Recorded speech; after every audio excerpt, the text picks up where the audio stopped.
Iligan City, I like it. Although, hindi ko alam kung ilan ang sumampal sa kanya.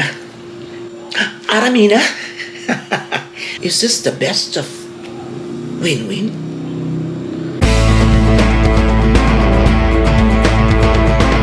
Hello there! We're gonna talk about Miss Universe Philippines. Ano pa nga ba? And this time, pipili tayo ng ating top 10 best headshots sa Miss Universe Philippines 2025. And nakaharap na ako sa kanila ngayon. Bumungad sa atin ang Miss Albay. Yan. Ang daming likes, in fairness, 21,000. Ina-expect ko na agad na magtatap sa sales, magtatap sa likes, si Atiza. It can never be denied that she remains the most popular candidate from Miss Universe Philippines 2024 up to this day.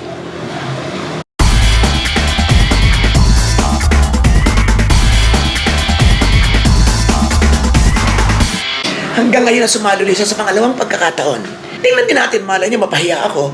Most probably, the next one with the most number of votes ay si Iliana Maria Duana. And then third would be, no, maybe second pa si Winwin. Second, and then si Iliana Marie, or maalin sa dalawa. Closely followed by Chelsea Fernandez. And then, so, most of yung mga popular, yung even before they entered Miss Universe Philippines, yung they were popular in their own right. Like, siguro si Miss Oriental Mindoro. And I would feel glad because taga-Oriental Mindoro po tayo. At, ingay. At malamang na tayo po ang next representative ng Oriental Mindoro sa Miss Universe Philippines for next year.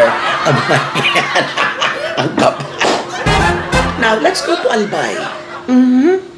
May hawig siya kay Cheska Diaz. Di ba? Who remembers Cheska Diaz? Unang bungad pa lang maganda na agad. Number 2, Angeles City, Ira De Castro. Ira. I think this is Ira. Ang ganda rin. Ang ganda ng mata. And then Bacolod City, Luis Lian Bobe. I like it. I like the eyes. I like the hair. Bacolod City, Natsume Segikuchi. Oh, half Japanese. Hindi ko alam kung nakatingin siya sa akin o nakatingin siya sa baba. Anyway, that's, well, the eyes, the focus. Where is she looking at? She must be looking at me. She must be looking at all of us who are looking at them. There must be an eye-to-eye contact. She must mesmerize the viewers. She must mesmerize the judges. We are the judges at this point. Hanggat wala pang formalidad. Diba? So I think she should magnetize her eyes towards her beauty, towards her face. It is a headshot in the first place. Hindi naman ito selfie or photo shoot ng para kung saan lang na pwede kang tumingin doon, pwede kang gumanyan, pwede kang something like that. Anyway, you can. Wala namang, hindi ba sila pinagbabawalan, of course. And wala sigurong criteria na ganun na dapat nakatingin ka. But if I were the judge, if I were one of the judges, then I would give some points for that. She must look at me and she must convey a story. And I can never understand her story if she doesn't look at me. 99%. Dami ko da. Okay? So, hindi ko alam. Hindi ko masyadong malaman kung nakatingin sa akin or not. Okay, next is Bago City, Negros Occidental. Beautiful smile. Kayla Jane. Baguio City. Ganda. Aramina. Basay Summer, Yosha Beledico. Di ba? Hindi rin siya nakatingin ng diretso. Batangas. Yana Isabel Marana. Ang dami magaganda sa Batangas. Why is it that they haven't won the Miss Universe Philippines crown? Parang hindi pa lang siguro sila nakakachempo. Because I am half Batangasinense. Is it Batangasinense? Batanggenia. I am half Mindorenya. I am half Batanggenia. Keps ko sa'yo. Next is Benguet. Beautiful skin. I like the skin. Bohol. Ganda ng kilay. No? Natural. Tyra Goldman. You know what? I'm excited to find out the headshot of Miss Pasay. Because I've read something about her. Siya pala yung one of the tallest candidates. She was beautiful. She's gorgeous. She won as Miss Teenage something like that in the United States. Yata. And I'm looking forward to seeing her again here. Next is Bulacan. Alright. Butuan City.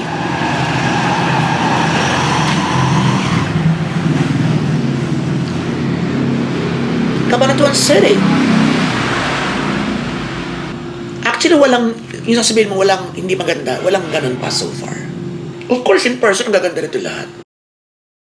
Caloocan. Camarines Norte. Camarines Sur. In fairness, wala pa nag-stand out sa akin. Camiguin. Pero hindi ako nagpapasilaw, ha? Kilala naman ako ng ilang mga solid na. Hindi ako nagpapasilaw sa name soon.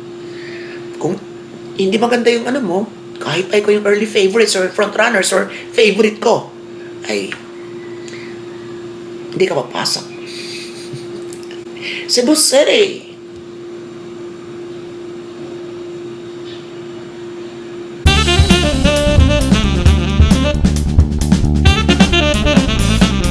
Cebu Province. Okay. Davao. She looks different from the rest. Yung mga nakita na natin kanina. That's why I think kung pagbabasihan mo yung ordinaryong tingin ng Pinoy, yung pangkalahatang Pinoy sa pangkalahatan, kung ano maganda sa atin, di ba, mga mestizahin, mga, di ba? So medyo malayo siya doon. Pwede sabihin na iba na hindi siya maganda, pero sa akin gandang-ganda ako. Maybe the lighting or the styling. What? Davao. Dipolog City. Dumaguete City. Samaracrupa. Samaracrupa. Anong ano to? Anong lahi ito kaya? Para mga Tibet. Parang mga ganun yata, ganitong names ng group. Or maybe India. What? Nepal. Let's go to the next one. Gipo, Zamboanga del Sur. Princess. Ifugao. Hindi nagpantay ang kanyang mga mata. Still pretty. Iligan City, I like it. Although, hindi ko alam kung ilan ang sumampal sa kanya. At kung bakit pati ang kanyang lips ay nag-orange na. So I don't like the color combination sa kanyang mukha. Parang hindi ko type ang pagkaka-makeup sa kanya, pero it doesn't diminish the fact that she's beautiful. I don't know if it helps in any way. I don't see anything wrong with the makeup. It's just that it looks weird. It just doesn't match for me. I like the hair. I like the fez. I like the kilay. Ilocos Sur.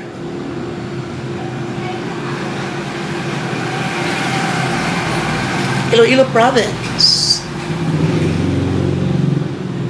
Iloilo City. Lakas ng impact nito, ha? Malacela Rodriguez ang beauty. Na sinamahan mo ng konting Sherry Hill. Na may pagkano pa. May pagkayu. Diba, taray? Ha? Arnas, ikaw ba yan? Isabella. Hari ng Sandua. Hawig talaga. Kaya pala ganun. Baka magkamag-anak sila kahit hindi direkta. Yeah. So next is from Calibocon, MJ Fernandez. Mabagal ang ating net. Ang bagal. Ayan, okay, Laguna.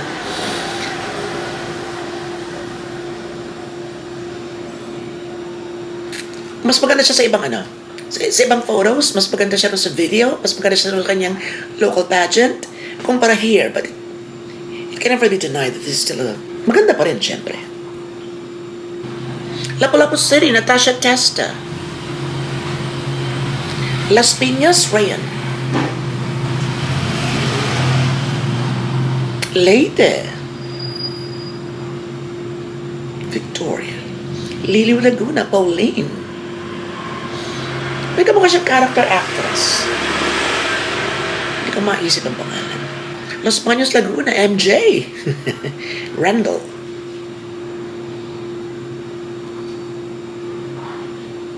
Lucena City. I like this. Belle de la Cruz. Oo. Hindi siya nagpapakute at glamoroso. Malayak lang Taylor.